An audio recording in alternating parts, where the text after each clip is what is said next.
Salam alaikum shabab, j'espère que vous allez très bien. C'est la quatrième vidéo de notre série études actuariales de A à Z. Dans cette vidéo, nous nous intéressons plus particulièrement au cas des deux blancs, des valeurs manquantes et des valeurs aberrantes ou isolantes. En présentant dans un certain limite à l'exhaustivité l'ensemble des méthodes et techniques issues du travaux de recherche dans ce domaine. Voici le plan de ma présentation. Alors le premier point portera sur les jointures approximatives et élimination du deux blancs. Ensuite, j'aborderai les valeurs manquantes et comment on va les traiter, puis les trois méthodes d'imputation et finalement, j'aimerais parler de comment on va détecter les valeurs aberrantes ou isolées. Le problème des jointures approximatives et élimination du deux blancs. Dans le cas d'une intégration de plusieurs sources d'informations, bien sûr, en l'occurrence, l'intégration de bases de données relationnelles, il est nécessaire d'associer plusieurs tables au moyen de jointures pour lesquelles souvent on ne dispose pas de clés communes exactes. Lors d'une recherche de deux blancs sur une seule table, il est nécessaire de procéder par auto-jointure. Et bien que les clés puissent identifier de façon unique chaque enregistrement de la table, et puis, plusieurs enregistrements peuvent pourtant décrire la même réalité.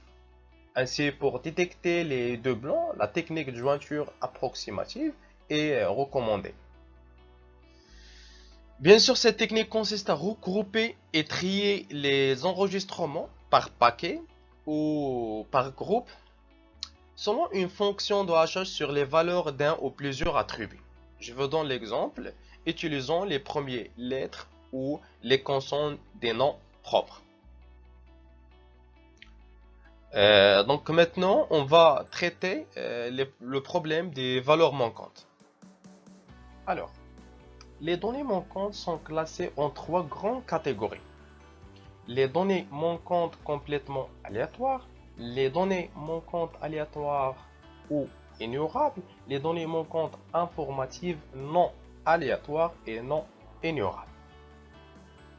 Alors, concernant les données manquantes complètement aléatoires, les enregistrements ayant une donnée manquante ne peuvent pas être distingués de ceux ayant une donnée renseignée. La probabilité qu'une donnée soit manquante ne dépend ni des valeurs des variables observées, ni de la valeur non observée. Passons maintenant aux données aléatoires ou ignorables. Le fait d'avoir une donnée manquante dépend d'autres caractéristiques observées, mais pas de la valeur manquante qui aurait pu être renseignée. La probabilité qu'une donnée soit manquante dépend des valeurs des variables observées, mais non de sa vraie valeur. La dernière catégorie des valeurs manquantes, les données manquantes informatives non aléatoires et non ignorables.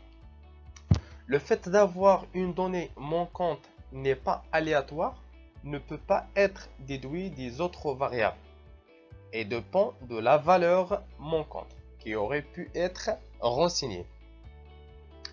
La probabilité qu'une donnée soit manquante dépend de sa vraie valeur non observée. Passons maintenant au traitement des données manquantes.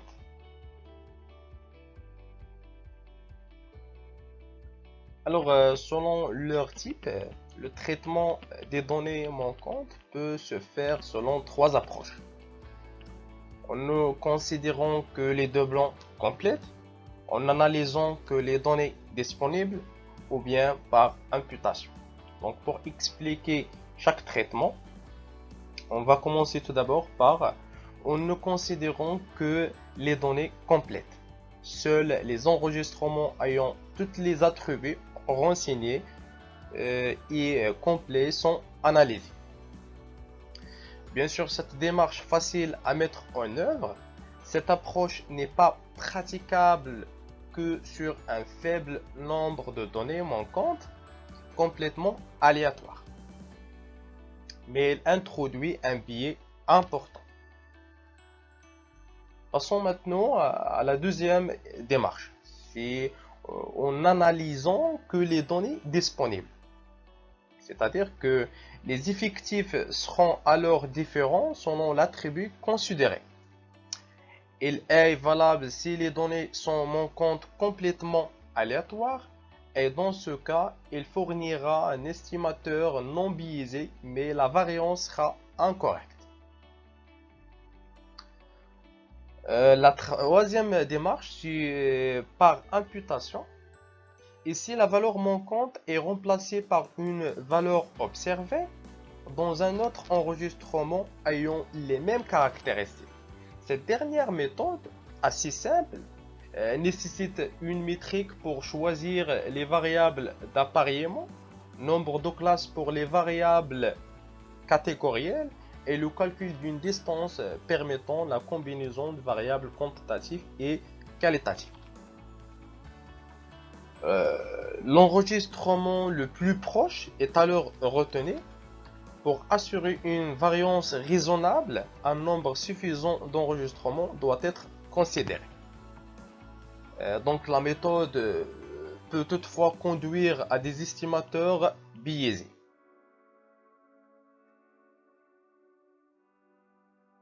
Passons. Les trois méthodes d'imputation sont imputation par la moyenne, imputation par modèle de régression linéaire, imputation par le maximum de vraisemblance. On va expliquer chaque méthode à part. La première méthode, c'est imputation par la moyenne. Alors la moyenne de la variable observée dans les enregistrements remplace les données manquantes. Cette méthode fournit des estimations non biaisées si les données sont complètement aléatoires, mais induit une distorsion de la distribution empirique si la variable est regroupée en classes. Toutes les données manquantes sont dans la même classe. Il est à déconseiller sur des données ignorables. Passons maintenant à la deuxième étape, ou bien sûr la deuxième méthode. Imputation par modèle de régression linéaire. La variable est modélisée par un modèle de régression à partir des données observées et la prédiction du modèle remplace la donnée manquante. Il est possible d'ajouter un aléa à la prédiction. Donc la qualité de l'imputation dépend de la technique de modélisation. La première méthode, c'est la méthode par le maximum de vraisemblance. Cette méthode adaptée aux données, bien sûr non ignorables et non aléatoires, utilise toutes les informations disponibles et calcule directement les variances des paramètres et des tests statistiques. Alors la procédure itérative est menée en deux étapes. Alors la première étape, c'est le calcul de l'espérance. D'abord, on va faire une identification de la distribution des données manquantes en fonction des données observées et les variables explicatives. Et pour la deuxième étape, c'est une étape de maximisation qui remplace les données manquantes par les valeurs attendues. Alors très bien, il nous reste maintenant que de traiter le problème de comment on va détecter les valeurs aberrantes ou isolées. Alors concernant les données aberrantes ou isolées, les techniques de détection employées sont des graphes de contrôle, des techniques basées respectivement sur un modèle, sur une comparaison, sur des méthodes géométriques, bien sûr des méthodes géométriques de mesure de distance à l'ensemble des données, sur la distribution ou la densité de la population des données avec la notion d'exception locale, ou encore basée sur la déviation. Bien sûr, cette déviation dans une série temporelle de données. On peut parler sur d'autres tests de goodness of fit, tels que celui de Key2, permettent de vérifier l'indépendance des attributs. Le test de Kolmogorov-Smirnov permet de mesurer la distance maximum entre la distribution supposée des données et la distribution empirique calculée à partir des données. Alors pour illustrer ceci, la figure suivante présente les graphes de quelques-unes de ces tests sur un échantillon de 1000 individus pour les valeurs revenus hebdomadaires âge. Bien sûr, ces valeurs-là stockées dans une base de données.